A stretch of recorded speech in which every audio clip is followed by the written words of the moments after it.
old car from the 50s going, oh, no, a carburetor, just pointing at a carburetor on the crustiest engine I think I've ever seen. It's like, oh, it's never going to start. You're going to drain the battery after cranking for 30 minutes. Oh no, you're going to press the pedal twice. Pumps the pedal and turns the key, and it won't start. Starts instantly. Instantaneously. The guy's just like, wow, 2 screwdrivers, the horror. Hey. The recording is going, huh? Why'd you acknowledge it? Hi. Welcome to episode 17. Welcome to the entirety of the first season in medias res, and we will go back to the start, just like the first Max Payne. Episode 17, in space, on ice. What are you talking about? We've already recorded the other 16 episodes. So it's, oh yeah, I forgot about that. You had them all put away in a file underneath all the furry porn. No, that's your computer. No. Well, I mean, right. Look, it's not my fault that they were in circulation, they were a hit, and then they all got banned, and we were threatened with black helicopters if we ever distributed them again. So here we are at episode 17.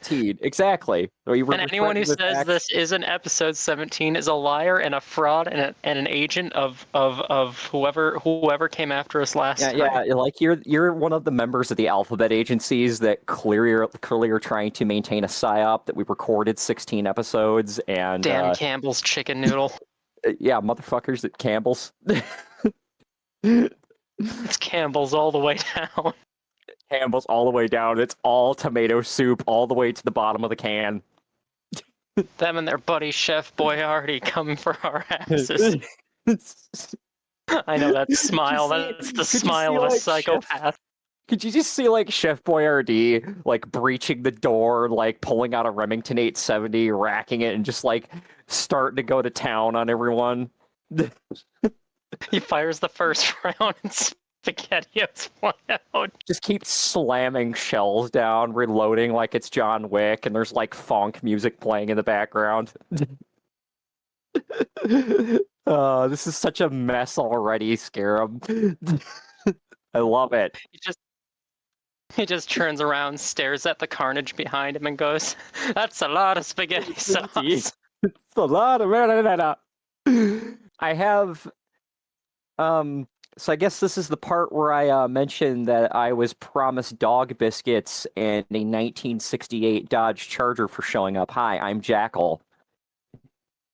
The fine print was not read. Welcome to your new branch of service. I'm a lizard. And I'm the idiot recording this bullshit.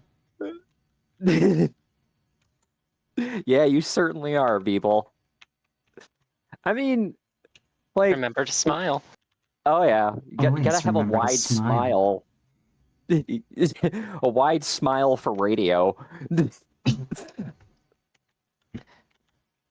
Man, I got a face for radio and a voice for silent pictures. Man, I've heard that one before. It's voice like an angel, face like a can of dog food. Okay, that was a little mean, but I love that insult nonetheless. The psychological damage will increase until morale improves. Emotional damage! Emotional damage. You'll be forever stuck with it. But escalation like an escalator.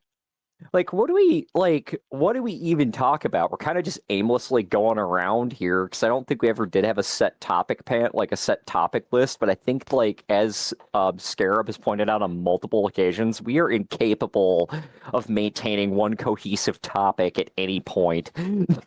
Correct. This is set up entirely for you two to just do whatever the fuck you usually do. Oh, I'm fucking aware of this shit. I just we go back and forth, keep rambling. You know, I'm sitting over here at my computer, listening to Lorne in the background while I'm rambling at Liz. I'm gonna take a breath. Whew. This one time at Mistake Camp, I was in Alaska, and Alaska was not working out. Even though there's a lot of things I liked, it just wasn't conducive for my health after like insert literally any incident here that you can imagine. And so I came, yes, even those ones. So I came back to Michigan, and instead of moving in with my old neighbors who had a room and a bunch of space and weren't cunt hats, I moved it back in with Mr. Oldman, who was a cunt hat and really pushy. And I was like, gotta get a car. And I'm like, oh great, Midwest dad. So I go and I was gonna get just a cheap Chevy pickup truck, and instead of that, I got the world's sketchiest Ford station wagon SUV amalgamation thing because, oh, that's a nice family car. You'll be good in that. And it was the biggest piece of crap ever, and it was fantastic. And it had valve cover leaks since I got it, and the subframe was split into 3 pieces for the long ways, and it was delightful, and I could feel the whole body flex under me. And I always smelled sulfur because the oil was burning off the manifolds from the valve covers, and it was a fantastic car, and I sold it to the scrapyard after the frame split a third time. And they put it back on the road. This just sounds like a normal Ford after it rolls off the production line and like 30 seconds of exposure to the open environment. Like, I shit on. I'll say this: I shit on Fords all the time because I absolutely despise them and their engineering, and they're especially the new ones with the dumb tone chime thing that's now old enough to be in middle school, and I hate it. But I will say this: at least the older ones. They're always overbuilt. I hate everything about how they're designed. But like that thing had every single radiator fin folded over, and it ran cold. I don't know how it does that. oh god, yeah. Just God help you when you actually have to do literally anything to it. Just anything, like just even like fucking taking a screwdriver and trying to like get into something underneath the glove box. I don't know, like the cabin air filter or something. I don't know. Flashback. I mean, like, I am going to change a simple front spark plug. Why is there now a gash through my hand? why is there now a gash through my hand? Exactly.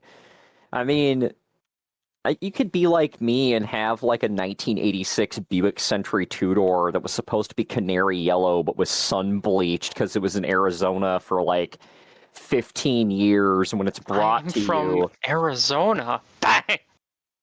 just maybe not 15 years ago, but like it was brought to Michigan several years prior to me getting a hold of it, and when it was handed to me, I'm like, oh wow, I have my first real car. I'm sitting there looking at it, I'm going, man, so many opportunities to buy anything else. You know, I could have gotten a white Dodge Stealth RT twin turbo with a 5-speed for like $2,000. I could have got a Plymouth Laser at one point. I could have even had like a Ford Fiesta Mark I with a stick. But no, I had the 1986 Buick Century with a column shift. So I get in this thing and I'm driving around and I'm like, oh boy, the steering wheel locks to the left at any point, and I have to literally counter steer to force it to fucking unlock. Oh, this is glorious. And I'm What's a driving down Buick the road. Century? That's a good car. That's slapping. My dad's like, man, the rear suspension of this thing is fucked. I'm like, yeah, I know, Dad. And like the only thing we fucking did with it, like my dad being like, despite being a master mechanic, and as you know, Liz knows his shit, just let this fucking car go. We were just rolling down the road in like the most hoopty fucking Buick ever made that was basically cream color and had a Tweety Bird sticker on the back of it that was stun bleached as well. And the car's hooptying around, it's bouncing in the rear, the fucking steering wheel wants to lock left at times. I'm like, this is a completely safe automobile for safe automobile operation. And then I come home one day from like, I think it was like the laundromat, or we were doing something, right? Because we were, at the time, we were like almost homeless. We were living in our own house with no electricity at all. And we're going to Pinckney to dump laundry at the laundromat. So I come back and we're getting the car washed. I'm like, okay, she's washed up, check everything under the hood, close the hood. I have to move the car because the Jeep Liberty my mom owned at the time has to be backed up against the door because we're moving some things around. And next thing I know, I put the car in gear after I start it, and there's smoke under the hood. I'm like, oh fuck, oh fuck, oh fuck, oh shit, and this thing lights on fire. And I immediately bail from the car, just fall out, just don't care, bail out of the car. We get over there, and my dad's just like sitting there with a garden hose, looks over, and it just blows up the garden hose. And so ends the 7-month run of my first car that ends up in our yard for about the next like year and a half before we move away, and it like sits at my dad's friend's yard to this day doing nothing. It had a really good motor. It had a Duke. I'm just having flashbacks to Escanaba and the Moonlight with Jimmer's Chevy taking a shit. Shit, It yes. just Shit, my stops Chevy. and explodes and just drives away honking at him. My Chevy shook a shit. Running away from the fucking burning car. It's a fucking I think it was like a Caprice. That's what it was. It was a fucking Caprice that lit on fire. And I mean, Oh yeah, brand new used Impala, yeah. brand new Just used exploded Impala. on them. The best part is Jimmer. He's speaking absolute gibberish, but everyone's just like, "Oh yeah, we can understand what he's saying." And by the end of the movie, you can too, and it's concerning. Very concerning that at some point in the film, you begin to understand Jimmer. You And don't it's know at that how. moment you realize. At that moment, you realize reality does not matter. Reality does not matter, especially in the universe of Escanaba and the Moonlight, considering that they're literally fucking space aliens, wood spirits, possession by said wood spirits, Jeff Daniels in long johns with his rifle and this floppy hat going out to shoot his dream buck. And the most Detroit DNR officer ever to be from Detroit. Ever, like flat out. Just also, talking about hooking him up to a car battery to wake him up like Buck McGinnis, and then like Dad interrupting, going, "Yeah, look what they did to Buck McGinnis." Just the DNR is like God this time of year. Open store. I saw God on your hill. On your hill. Are you doing okay, mister? I saw God on your hill. My parents went to see that production at the Purple Rose Theater and told me it's even like more ridiculous on stage than it is in the movie. My grandmother was subjected to that movie, followed by a SpongeBob marathon, and I think she was slowly turning into a mental patient. Mr. Krabs! going from my Chevy shook a shit to Mr. Krabs! Where are you from, officer, sir? Detroit. Oh, just no words. They just look at each other. Well, how you doing? How you liking it? How you liking it? God was on your hill. God, that reminded me Proceed to cut away no one asked for. Yeah, seriously. Fucking reminding me of living out in the middle of nowhere and just like walking outside and like occasionally seeing weird fucking lights in the sky. Besides the coyotes yipping and the dogs barking, occasionally hearing what I can only describe is a hellhound howl, and having to like just stopping dead in my tracks and then just walking back inside the house calmly and going, "I think there's a wolf outside." No, honey, that's just the Northern Lights. That's just the Northern Lights, honey. Yeah, little young Jackal assumed that there had to be wolves in the area, aka her other portion of her family. My dad talked about like unusually large dogs crossing the road, and I'm like, "Yeah, Dad, they're wolves." That's a big coyote. Yeah, it looks like a huge German Shepherd, and I'm like, "Dad, you've previously owned German Shepherds. You know that they can be about well over 100 pounds. That's not a German Shepherd, Dad." It's a puppy. It's a puppy. I mean, I'd say that if I was confronted with like a good puppy, a wolf, and be like, "Hi, puppy," and feed it like bologna and psyop it into being my friend. I mean, that's how they did it way back. I'll call you. I'll call you. Let's see. How do you feel about Amethyst or Amelia or how about this? Absolute bitch. Well, you're like, well, these people are weird, but I mean, they keep giving us food. Yeah, man. Eventually, after years and years and years of interbreeding and like selective traits, we end up with a big floppy-eared like slobber creature that like lays on the floor and spends most of its life huffing, barking, and running around in circles and being recorded for YouTube shorts these days. Look at the little pug. Look at God's little mistake. Yeah, God's Look at the mistake. little, You mean look at the little mankind's monument to hubris? man's hubris. Glug, glug, glug, glug, glug, glug. Imagine if your kid came out like it had an unfortunate meeting with a fucking frying pan in utero and just comes out like that. Put it fucking back in. Clearly it's not done. That's a good little boy. It's a good little boy. What's his name? Timothy.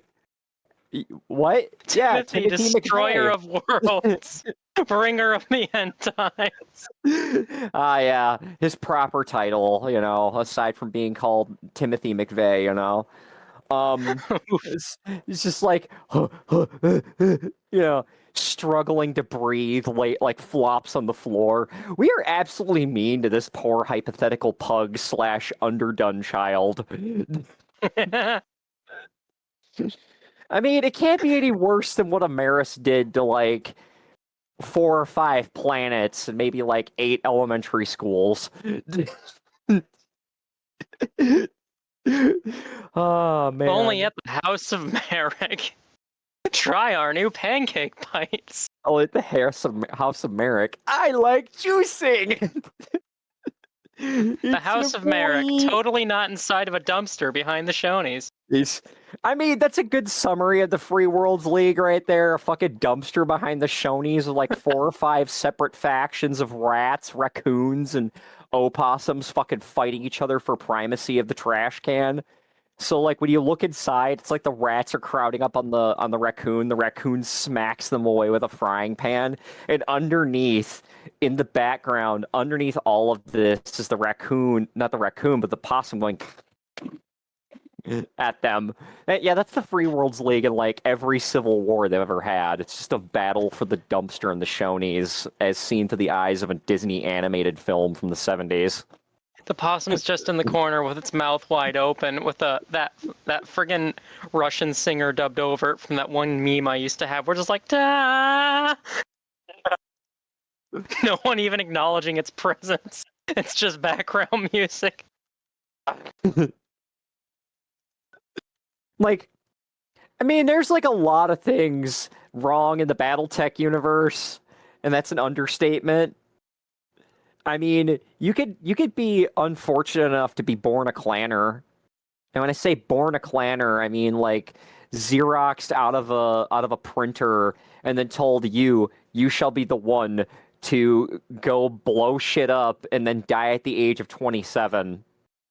And Anything less is putting you in Salama. Depending on the era of when your lore was written, you could either be a 7-foot-tall Dami Mommy mechanic lady or the world's bitchiest ghost bear. The world's bitchiest ghost bear. Oh my god, yeah. Gender not, and I'm not even calling out gender. Just it doesn't matter. They're all the same. They're all the same to me. All clanners look identical to me. They look easily categorized. I know this sounds bigoted, but trust me, bro, they all look the same. They all You look haven't the same met them. When I caved to the Anyone cockpit. questioning this, you just haven't met them. Exactly. After I'm done putting approximately 3 or 4 like autocannon rounds through the fucking cockpit, they all look like the same fucking scorch mark. I'm telling you, in there must be a bag of Kingsford charcoal burning bright before I blow it up. Or thermite reaction. I'm not sure which. It's just whenever I blow up the Kingsford charcoal comes free with every clanner starter kit. They got like a charcoal barbecue in the back there, making their steaks, so they have all the protein they need, plus more protein because they got like a protein shaker in the fucking cockpit. We are just off the fucking rails at this point. Like I said, I don't think we have the brain cell to be on topic at this point. Like, Oh yeah, Mad Cats and Marauder man, getting together at getting the together. Space Ranch. So many Marauder PPCs, hard auto cannons on the Marauder, all fucking in the shower. In Clanner space. Jeez. just just like I'm like sitting back and just thinking back on like everything I learned about BattleTech, starting off with me playing Mech Assault on the Xbox, or like talking with my friends about Clanner Society and going, the first reaction, this is my first unvarnished reaction to Clanner Society when my friends are reading the novels, right? This sounds fucking stupid and a fast way to lose a war. But it's honorable. This just sounds stupid. 20 plus years later, I'm proven correct.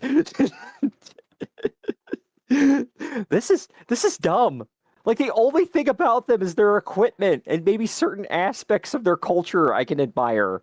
You know, like not I letting can admire anything some go of to those waste. outfits. Yeah, you can admire those elemental packs, all right. Here comes Tanya out of her battle armor, ready to fucking twist you into a pretzel and snap your neck. Uh-oh. Oh. I've made a wool engine. Oh man. I also have a lava engine. Like it's an 8-cylinder radial lava engine. A radial lava engine, the fuck kind of like Pratt and Whitney Wankel nonsense have you created? Here at the Beetle R&D department. I also have the tree deleter. Why was there just a frickin' The Sims diamond just floating over there? It's Simoleon magic that makes this portal happen. Excellent. And No, this is a wool engine. a wool engine. Yes. Question to anyone listening to this: will there be visual aids for what we're talking about? Oh, exactly. There won't be any context or visual aids at all. You're expecting way too much of us.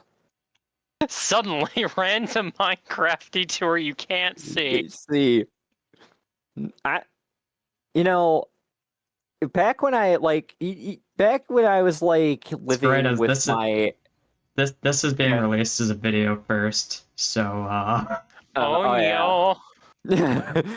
You know, back when I was living out at my ex-wife's house in Ipsy, I went to Joanne's with her quite frequently, so we'd walk in there fully masked up, and I would be talking about like a simulation of taking all the glitter from the glitter aisle, putting it in my mouth, and then blowing it out on people to demonstrate how the disease has attached itself to everybody. And then she'd just look at me like I'm a complete idiot as I like walked through and like grabbed all of the potpourri, all of the stuff, and just like, oh look, I'm a tree now, and all this other crap, and just she just looked at me like I'm a complete idiot, and just I am But I I'm am dumb, and what's wrong with that? Exactly. Like, what's wrong with like picking up all the fake eucalyptus and huffing it like it's cocaine? Hell yeah. What else are you supposed to do with that crap? Seriously. Exactly. it works. And then me buying like four or five sketchbooks, and then realizing I have more paper products than most small paper mills. Hell yes. I have like 3 or 4 sketchbooks I haven't even gone through. I got more college ruled notebooks than I know what to do with. I mean, my little nephew is probably going to go to school here in about a couple of years, and I could just literally give him like 3 or 4 notebooks and a sketch pad, for his first couple of years in school. He should be set. I mean, I got like 100+ pencils and pens laying around. He can have some of those. Here at Um, Wolfo's Pissin' Hot Paper Mill, we got so much paper, we don't even know what to do what with to it. We're do shoveling it in to keep us with warm. or just showing the boiler in the basement as they shovel it in desperately, just like The paper's slowly encroaching on the shovelers before the it just shovelers. jump cuts with the boiler flash igniting the room. Just fucking Hellburn.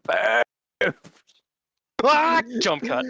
Jump cut. Yeah, the commercial just suddenly ends with like the entire building being fucking nuked, essentially. You hear his In half a screaming, frame, you just see the burning. fire consume everything. It's like, later tonight. Yeah, literally within the last 2 seconds. Ooh!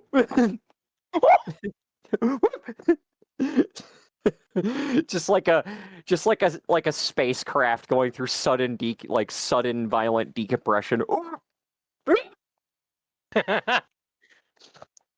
Behold the ocean gate.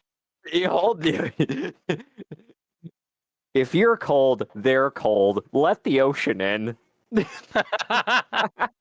ocean is famously warm, obviously. It's too warm, clearly. We just gotta throw more ice cubes in it. And what's a better ice cube than the car battery in your garage? I've been I forgot I have down here like knockoff Thin Mints. I bought these from Dollar Tree down the road because that's where I get a lot of my snacks. And I'm like, you know what? I haven't had Thin Mints in forever, and I'm not paying $5 a box to the local cookie mafia. Careful, don't let them hear. They'll come in and break your legs. They'll come and break my legs, light my house on fire. Here at Location Redacted, local jackal refuses its influence of Cookie Mafia. More news when they die. Plot twist, that image of the little girl just evil smiling to a camera as there's a house burning behind her. That's just a Girl Scout in front of a house that didn't buy cookies. Exactly. That's what I'm thinking right there. That's exactly what's going on there. That's just footage from the future of Wolfo. Oh, hell no, I ain't going out like that. I'll be walking out with a fucking Mac 10 and going, I didn't hear no fucking bell. Oh yeah. The charging handle back. I have a problem where I put this engine in a very stupid spot. So you went too hard on the engineer side. Exactly. I think I made sure it was chunk aligned. It's no longer chunk aligned, so I failed in that department too. So this whole thing will probably have to get scoot. Mistakes have been made, and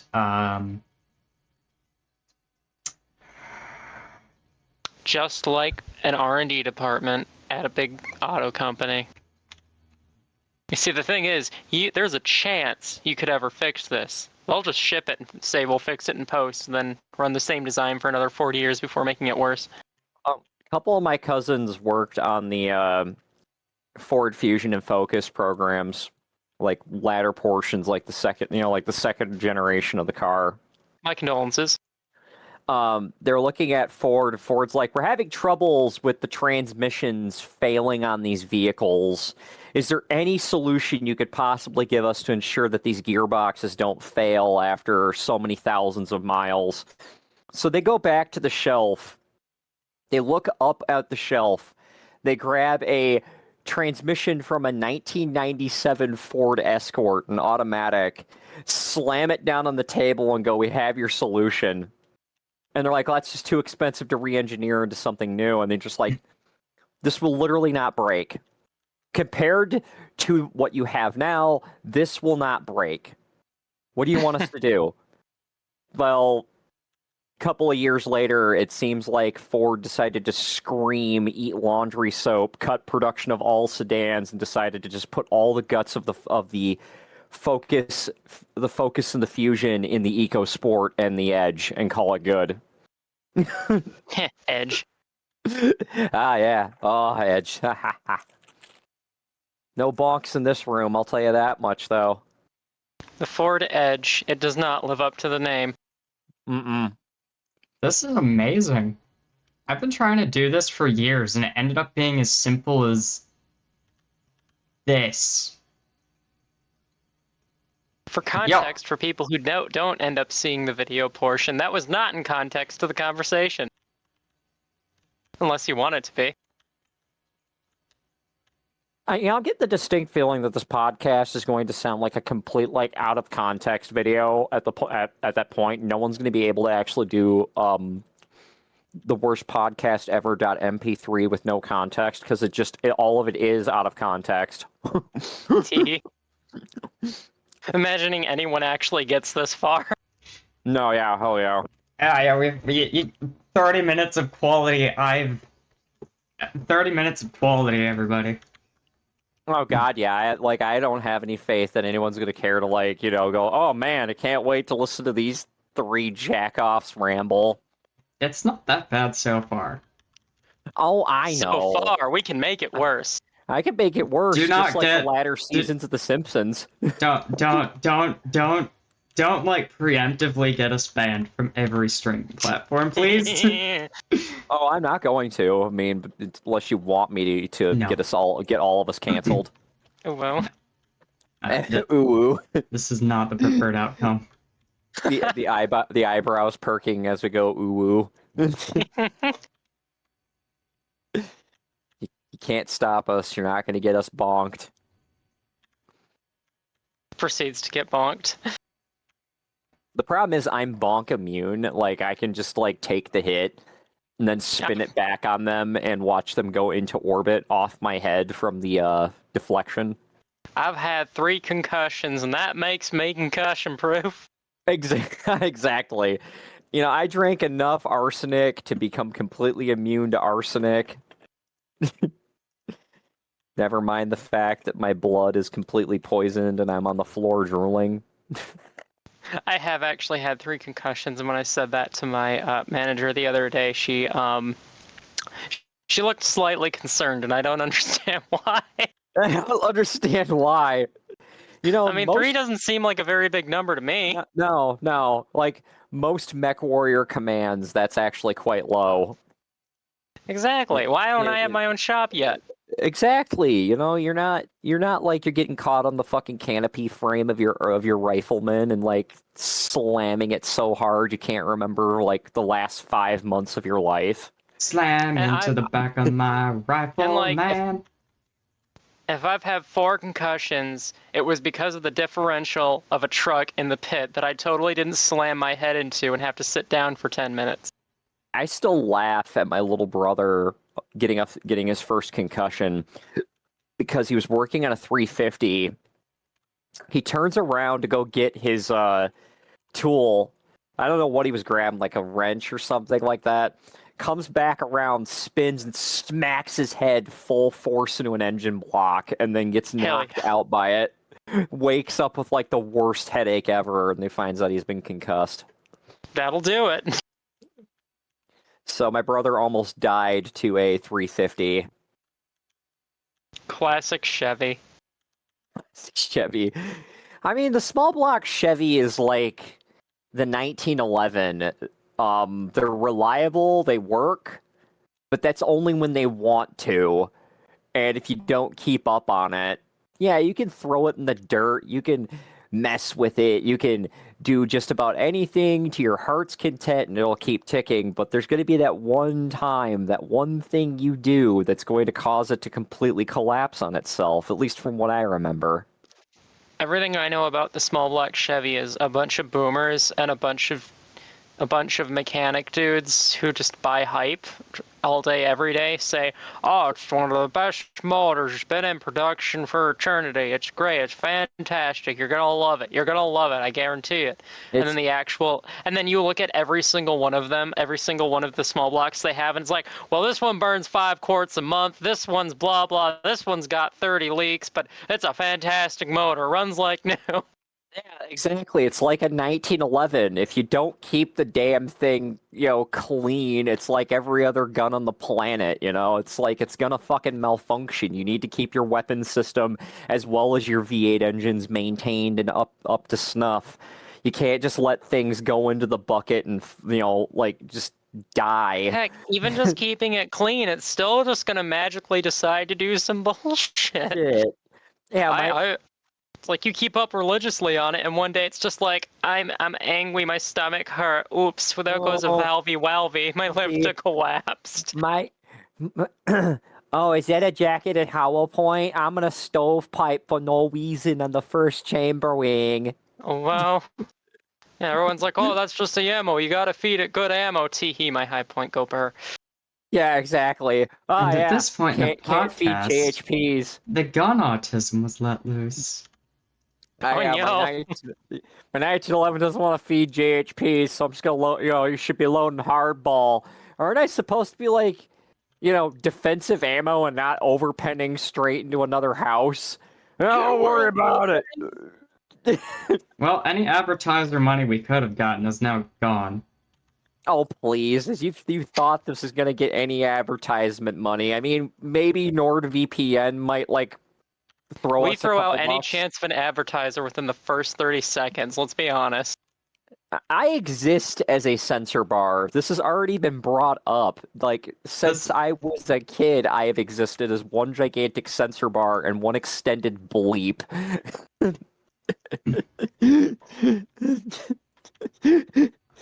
That's great. I haven't Well, touched the save file in months, and I have no idea where anything is. It's great. Wolf rolled out the womb with 2 birds. 2 birds and a blurred mouth. 2 birds and a blurred mouth. Beep. Just radio edit. Yeah, that's been my life. One gigantic radio edit. Why do I care? I might have talked some shit out of my ass, about the gun, which pretty sure someone's gonna be like, oh, 1911, they're talking out your fucking ass again. This is a podcast. You shouldn't even be taking anything I say seriously. I remember when I was playing Airsoft once, and a lot of people that play Airsoft also sometimes shoot real guns. It's a weird concept, but it's a pretty weird common. concept. And one of the people there was very obsessed with their German gear. They were quite fond of their 80s and 90s German gear. They're just like, somebody mentioned, oh, I love the 1911, and they're like, that gun almost killed me. And they're like, what? And they're like, yeah, I was at the range. Someone had one, so I got to shoot it. I pulled the trigger. I don't remember it firing. I do remember waking up, basically blinking and being in a hospital bed. Turns out the gun exploded, the slide flew into my head, and I just couldn't remember what I had for breakfast that day and why I had a headache. Pretty much. And they're just like, yeah, I don't think I'm ever going even near one of those again. I don't care what anyone says. Are we just gonna make this episode topic how much we hate the 1911? Is that what's gonna happen here? No, we should probably steer it back to something that's slightly less. This needs to go in the gun chat. And that too, yeah. Slightly less contentious, This one time at Dodge Camp, there was a pickup truck, and everyone's like, it's not a Dodge, it's a Ram now. And I'm like, oh my god, it's a Dodge Ram! It's a Dodge Ram. Stop, Chrysler, please. I love you, man, but why do you keep trying to divide those two companies into separate entities? They didn't need to be. But they did. Just ask our special focus group from marketing. Yeah, our special focus group from marketing, it has the most limited pool of people with the most severe biases imaginable. What do you mean? It's filled with Nepo babies. Wait. Is a Dodge Ram the perfect car for the countryside? Because you need to dodge Rams? Yeah. It depends on the Rams. It depends on the Rams, and it depends on where you're located. I mean, if you drive to Ram Ranch, I mean, maybe you want to have that as a magnet for specific proclivities. There are no proclivities. Nothing can. Not the Ram Ranch. Banned from broadcasting And from broadcasting, we got our after only broadcast 17 episodes. episodes. After only 17 episodes, 16 of which never existed. Shush, you. Yes, I did. Quit trying to gaslight everyone. I'm the government agent embedded in this podcast, trying to make everyone forget that there were 16 episodes, much like making sure that no one knows of the 51st state. And we love you for it. Also, Liz, you were 100% being. correct. I'm actually fixing the fucking thing. I'm not happy, See, but I'm Beetle fixing is not an American car company confirmed. No, Beetle does not follow. Beetle does not follow American engineering practices. Nobody The is surprised. cornerstone of a post-1975 American automotive company is the art of the double down. The art of the double down. Yeah, I don't care if this car is an imported Daewoo. It's 100% American made. It is completely reliable, and you'll drive it and like it, or you could find a fucking Toyota. Actually, don't buy a Toyota, please. Keep buying American. You can buy this car that was made conveniently not here, but has our badge, or this obviously foreign one made down the street. Obviously foreign one made down the street. No, the Ford Fusion is not a Ford Mondeo. Don't think about it. My favorite thing ever was it's so well known at this point that the manufacturing for US stuff is like half not US, and the manufacturing for a lot of foreign stuff is like in the South. That when I bought my Toyota, I was at a union shop for a diesel company, and everyone's like, "Oh, you bought a toy? What the hell?" And I'm just like, it was made in Kentucky." They're like, what? Like, it was made in Kentucky. And nobody called me out. Nobody asked for a build code. Nobody asked for proof. They just said, oh, well, still, it's a toy. I'm like, yeah, but it's local. Or kind of, it's made in the States. Like, okay. Completely didn't even acknowledge anything. They just completely accepted that because of how common it's been for 30 years. And I genuinely believed it when I said it. And then I get home, I check the VIN, starts with a J. It was built in Japan. Everyone Turns out just the car was accepted built in that fucking. and they just accepted that my Toyota was probably more American. They just by default, which is amazing. Like, I actually kind of felt bad. I'm like, oh shit, this actually wasn't. At the same time, nobody questioned it, so I guess who gives a shit? Exactly. Who gives a shit?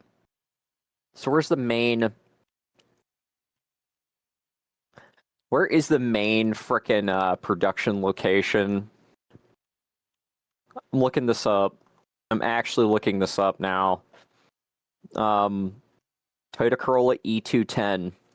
I think a lot of the recent stuff they shifted to the States. Coincidentally, it's all starting to have huge warranty issues. Oh, what a coinky dink. Yeah, the brand new Tacomas are blowing out CVs like a motherfucker. Aichi is the primary JDM model plant. China, it's Guangzhou, GAC Toyota, Tianjin. Taiwan, it's Shangli. United Kingdom, Burniston, Derbyshire. United States, Blue Springs, Mississippi, USDM models only. That's a land of quality right there. That's some quality right there. I'll tell you what. No, never mind the fact that I didn't like smack it with a hammer. My dad found out. Precision hammer right there, boy. Oh, right there, boy. I smacked that door panel into place. My father actually found out that the Saturn plant in Tennessee was actually bashing his door handle, the door panels. He was actually like working off of, right? All the door panels they had built off these book presses. it turns out that like the Saturn employees were assembling the door panels by mating it to the door by smacking it with leather-covered fucking sledgehammers. As And the he's just like, proud form as the proud what? former owner of a 2001 Saturn SL2, I will say those were some quality smacks because that car was god tier. Here. Yeah, but they were like complaining about the plastic cracking and dents and stuff like that. And my dad's like, "You're literally smacking it with sledgehammers and dead blows. Don't you fucking bullshit me." Well, now I I liked still my like Tupperware Pontiac. Tupperware Pontiac. Hell yeah. They were fantastic My cars, genuinely. my girlfriend, uh, at the time, who I was simultaneously dating with my at the time girlfriend, who had become my wife. You know, it's a complicated thing. I won't talk too much about it. But she shows up in the Saturn sedan, and I can't remember. It was like a Saturn. What the fuck was this thing? Saturn L100, I think. Yeah, it was like a Saturn L100 or some shit. Okay, it was much older than that, actually. It was a much older car. Um, but it was like a Saturn. It was one of the older models of Saturn, and I can't believe that I had completely forgotten the Saturn series that she had driven. Was it the S series? Yeah, it was an S series. It was an SL. It was a Saturn SL1. Is what she drove. Quality. Quality. This thing when I got there, when I got like to her out in the driveway, this thing was like, it had a lifter tick. There was no the exhaust was going out on the car, and it had a nice little vibration as we were driving down the road. And this is my first date with her, was going to a McDonald's and eating a Big Mac while also staring at that cheaply made car and going, "Yep, GM quality. We're gonna fucking die, aren't we?" Listen, that Saturn will run like shit for longer than most cars will run at all. Just staring at Stellantis-made Dodge Rams. Turns, stares at warranty recalls. Listen, classic GM and Chrysler, they designed everything around shit tolerances. They were building them like AKs, man. Yes, Exactly. they still fell apart, just like an AK, but god damn it, it made you feel better. But it made you feel better, and at least if you reassembled it from like 3 or 4 different cars, you could be like, you can have a car that runs for like another 20,000 miles. Or, I mean, it's Look like at this, it's only like an leaking 3 AK. extra quarts. it's like an AK. Yeah, the bolt carrier has complete slop and it's not extracting too well anymore, but it still goes on. I mean, look at this. I have a I have a random fire selector now. I'm going from saved, semi, and full just from running. Yeah, man, it's looser than my ex-wife, but what can I tell you? You get what you pay for. Oh God. Lifts up Type 56. All the rattle. I, yeah, again, this is like what happens. Like, I know some of my stuff is just like completely out the window because I'm like, it's well past. What the heck is that, Liz? That's my old pickup truck. Put little blush lines on your. Is that an International? Yeah, that was my 1975 International that I had in That's the Alaska. International. My uncle, after he came back, my great uncle, after he came back from Vietnam, doing snake eater shit, got a International Scout, and that thing went on forever. He loved it. He loved it more than his wife. As one should with an International. See that? Um, Yeah, this one wasn't a Scout. This is a full-on D200 pickup truck with the D200 International 392, not the Chrysler one. The International 700-pound block dump truck 392. dump truck 392 Yeah, sounds they put pretty that apt shit. for something like this. They put it in buses, and then I had it in my freaking pickup truck. I'm going nowhere fast, but man, does that nowhere mean a lot to me. Oh, it gets even better because it was geared down to 327 at the axles with four-wheel drive and high and low transmission. Oh, nice. Yeah, so it had a high range, a low range, 4 speeds, one of which was just a granny, a 427 rear axle, and a 392 engine with and it had brass synchronizers. So driving it was like getting into a fist fight. Oh, jeez. It was a fantastic truck. I miss it. It's currently with my ex in Alaska. Allegedly, someday they'll pay me for it. Press X to doubt. Press Like X to doubt. at this point, I'll just be satisfied if they ever mail me my shit back. Which I think- still big X to doubt. Oh, definitely. It's like my dad expecting that money back for those for the oh, what the hell did he not get his money back? Gonna get his money on? It was something like some guy like borrowed some money to like buy some wheels for his Camaro, and like my dad never did get that money back. And he knew this man personally for fucking years, and he's like, "You can't keep dodging me for the wheel money, man. Where is it?" Bet. Bet the fucking guy never paid him back. Look, here's my truck next to my piece of shit 89 Mercury, which was actually an 89 Mazda 323 built in Hiroshima, Japan, with a Mercury badge and a detuned engine because old people. Old people, yeah. My It parents. had God tier suspension though. It was so comfy. Oh yeah, my parents had a 323 on the other hand, and that car only lasted 2 hours, if only for the fact that my uncle had taken it out and gotten fucking sideswiped by a semi truck. That'll do it. No more Mazda for you. That car was an absolute billy goat though. I mean, holy fuck. Oh yeah, look at that. It navigated the mud better than the trucks behind it. Holy shit, yeah, that is a typical compact car in the northern United States right there. That is exactly the same experience we've had with the Mark I Fiesta on our country ass road. And that was the end of winter. That was the melt season. You know, the melt season in June. And melt season in June. Welcome to Alaska. Yeah. And yeah, that still had the studded tires on it. Yeah. Fantastic car. Oh, indeed. I miss it. And I definitely can tell, like, that looks like a very well-loved hatchback, and yes, I would kill to have something like that, if only for the crap car factor. The only thing I don't miss, if you go back to the other picture, was the engine. Yeah. Only thing I don't miss. Yeah. Yeah, that was Mazda's original foray into EFI on their B series engines, their B platform, or whatever the fuck it was. So naturally, it was a cast iron block, or sorry, it was an aluminum block. Or no, sorry, yeah, cast iron block, aluminum head, cast iron lower intake, and aluminum upper intake. The fuel rail was in between the two intake halves.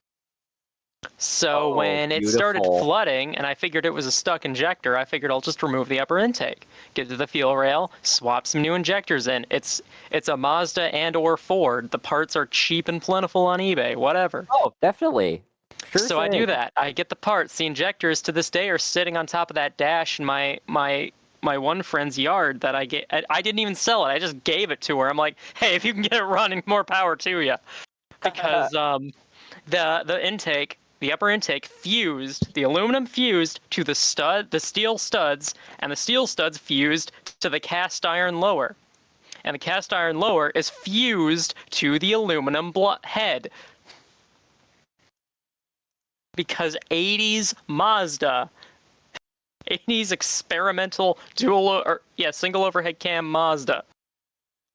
I was afraid to remove the valve cover just to inspect the valves a little closer, because that was aluminum on steel or whatever. No, it was aluminum on aluminum, but I've had bad luck with aluminum, so. Bad luck with aluminum. Aluminum is a magical alloy that likes to explode. Oh, that's the best part. This is a Cummins diesel truck going to the food depot. The food depot. This is a 26-footer.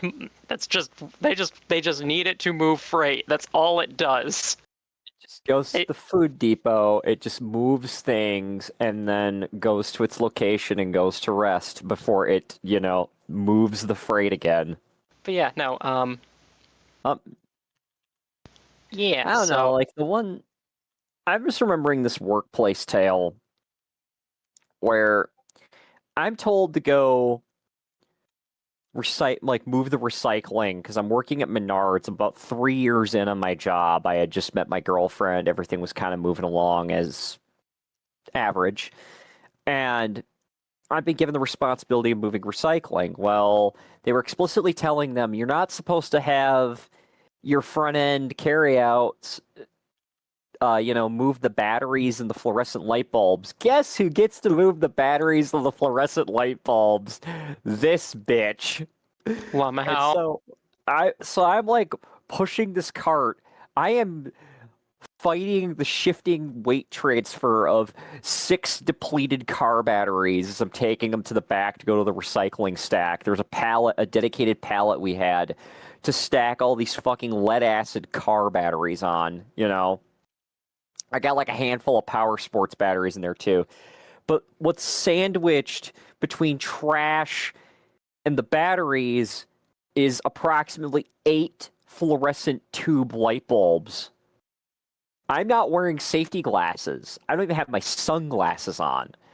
And the next thing I know, I scream because all I hear is pop, crack, and there's a shotgun blast of glass going towards me.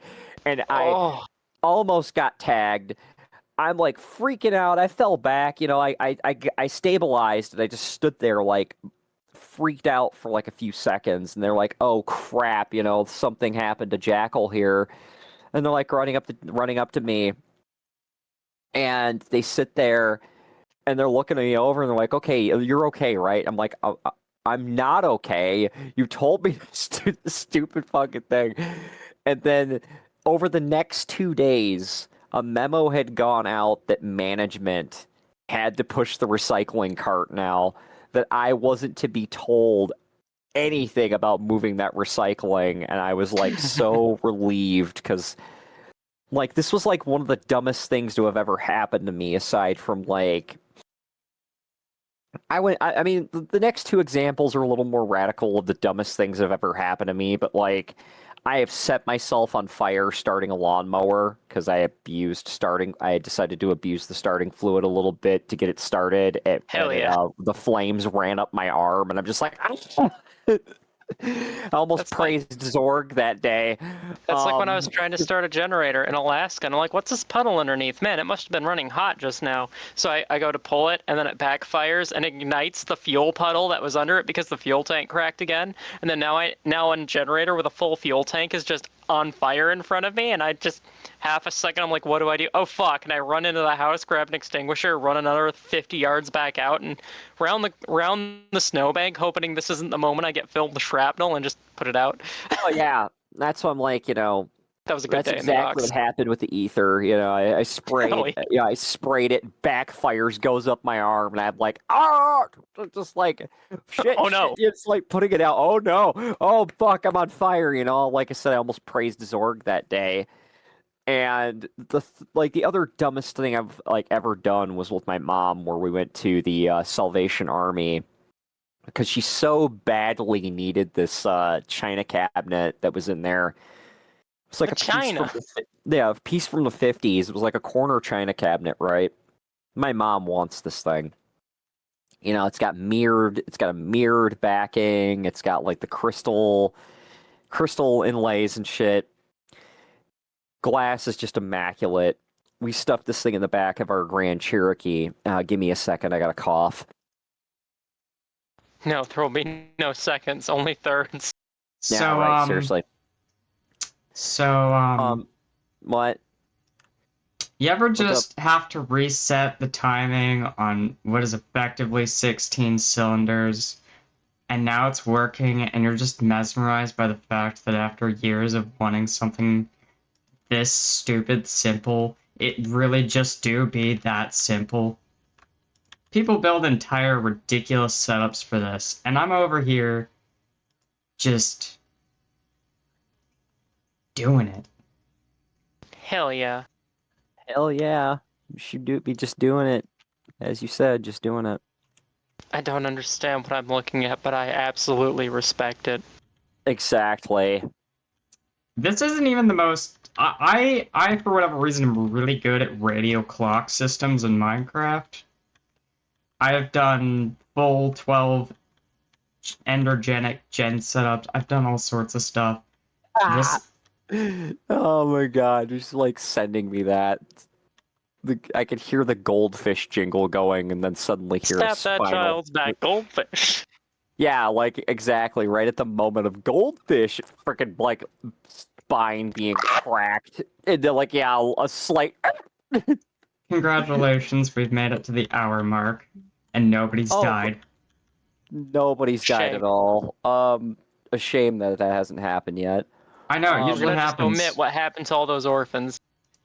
Yeah, it's really we don't talk about what we did in They Southeast were Asia, okay? they were deserved it. Capellans. It's okay. They aren't real.